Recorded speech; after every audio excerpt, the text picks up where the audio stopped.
Ó NAT sagrado, toma este IP público e divide entre seus discípulos.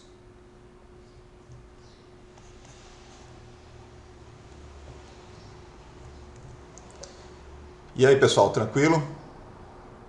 Vamos falar hoje sobre NAT, né? NAT. O que é o NAT? O NAT é uma siglazinha, quer dizer Network Address Translation, ou seja, tradução. Deixa eu escrever aqui: Network Address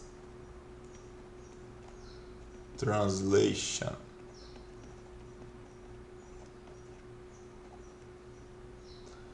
Tradução de endereço de rede, tá? Tradução de endereço de rede. Então, o NAT, pessoal, ele começou a se popularizar. O NAT hoje ele é usado bastante nas redes IPv4 da gente, né? Assim, se tem uma característica hoje que o IPv6 veio para, digamos assim, incrementar, para melhorar, é exatamente a diminuição do uso do NAT, né? Mas vamos explicar o que é o NAT, né?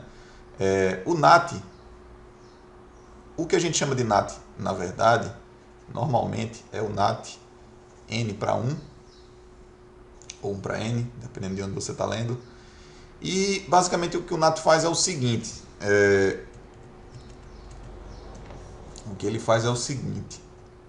imagina que você tem, sei lá, 100 computadores, x aqui, computador, 100 computadores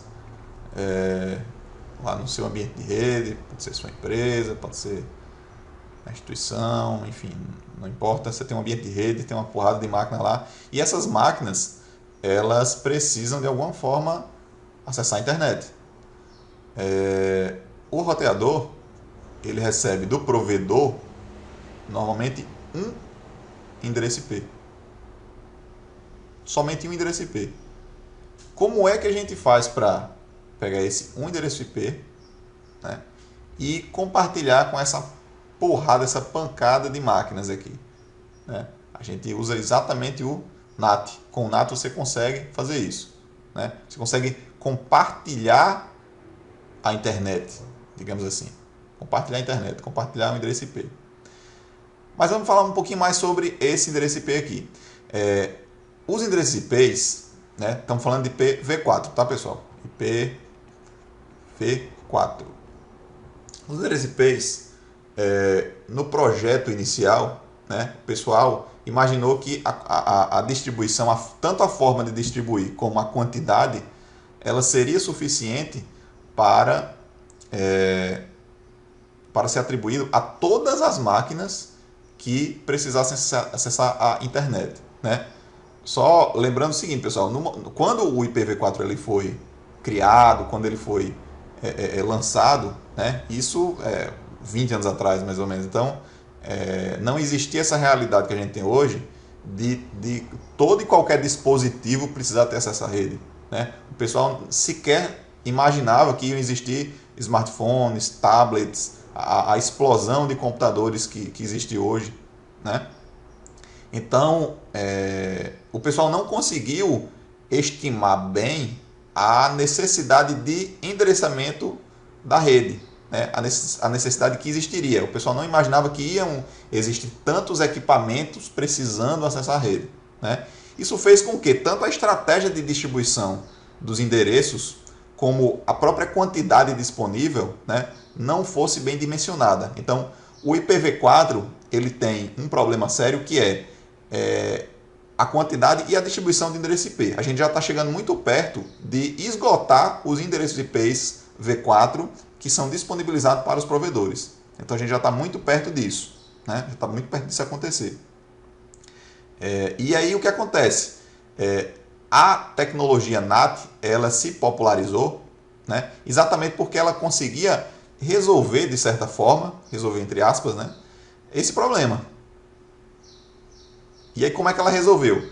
Ela resolveu da seguinte forma: ao invés de se utilizar a estratégia original de atribuir um endereço IP público para cada máquina, o que se fez foi o seguinte: nas redes locais começou-se a utilizar endereços privados, endereços tipo esse endereço assim, ó, 192, 168, alguma coisa, 10, 0, alguma coisa, 172, 16, alguma coisa. Então, essas iniciais aqui, esses prefixos de endereço IP, eles são endereços reservados para serem utilizados em redes locais ou redes privadas, certo? Eles não são endereços que são, digamos assim, válidos na internet. Não são endereços IPs válidos na internet. Então, a gente normalmente chama de endereço IP público exatamente o endereço que não faz parte dessas faixas reservadas. São endereços que são encontrados, roteáveis em qualquer porção da internet. Tá certo? Então, o que aconteceu foi isso. O NAT ele usou a estratégia de endereçar as redes locais com essas faixas reservadas, né? essas faixas de endereços IPs privadas, né?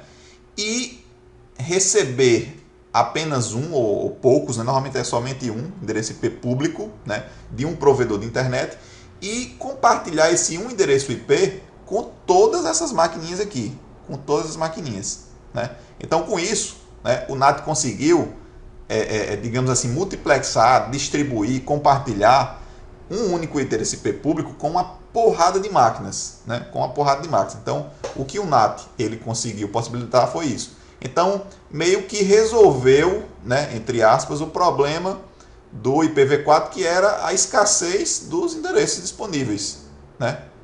Isso, pessoal, já tem um bom tempo, né? A gente tem vários anos que o NAT é usado bastante. Então, por padrão, hoje você vai numa loja de informática e compra um roteador, o funcionamento padrão desse roteador doméstico já é ele funcionar com o NAT habilitado. É ele pegar um endereço IP e compartilhar com as máquinas da rede local, da rede sem fio que ele vai estar criando. Tá certo? Então, isso aqui foi uma explicação, né, do funcionamento básico do NAT, tá bom?